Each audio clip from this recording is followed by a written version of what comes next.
Welcome to Coco Studio. भारी मानसूनी बारिश हो रही थी। आकाश में गड़गड़ाहट गूंज रही थी और बूढ़े रामनाथ अपने छोटे से घर में लकड़ी की कुर्सी पर बैठे खिड़की से बाहर देख रहे थे। वह अकेले रहते थे। उनकी पत्नी का वर्षों पहले देहांत हो चुका था और उनके बच्चे विदेश में बस चुके थे।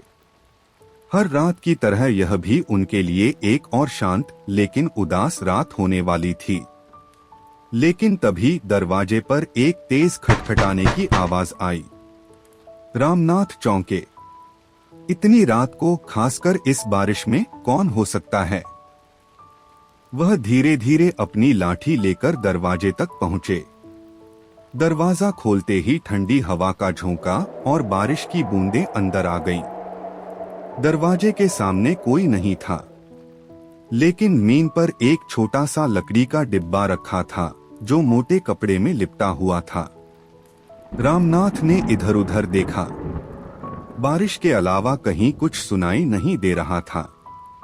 उन्होंने डिब्बा उठाया और अंदर ले आए। डिब्बा हल्का था, लेकिन उसे पकड़ते ही उन्हें एक अजीब सी सिहरन महसूस हुई। उन्होंने डिब्बे को खोला। अंदर एक पुरानी जंग लगी घड़ी और एक मुड़ा हुआ कागज था। रामनाथ ने कागज को खोला और पढ़ा। मुझे माफ करना दादा, यह घड़ी आपको लौटानी थी। उनका दिल अचानक तेजी से धड़कने लगा। यह घड़ी उन्हें पहचानी हुई लग रही थी।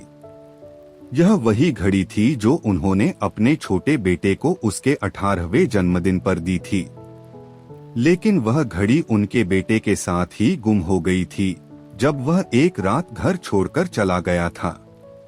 रामनाथ की आंखों में आंसू आ गए। उन्होंने तुरंत दरवाजे की तरफ देखा। उम्मीद थी कि शायद उनका बेटा लौटा हो। वह लाठी लेकर बाहर भागे, लेकिन बारिश में दूर दूर तक कोई नहीं था।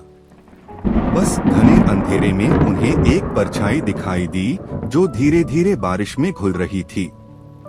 भीगते हुए रामनाथ वापस घर लौटे।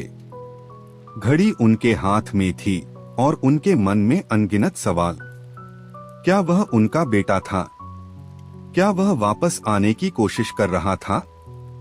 उस रात बारिश के शोर में रामनाथ को ऐसा लगा जैसे दूर से कोई आवाज दे रहा हो। अगली सुबह जब बारिश थमी, रामनाथ ने पहली बार अपने बेटे की घड़ी को दीवार पर टांगा। उनके चेहरे पर गहरी उदासी के साथ एक हल्की मुस्कान थी। अब वह हर दिन उस घड़ी को देखकर इंतजार करते हैं कि शायद एक दिन उनका बेटा सच में वापस लौट आए।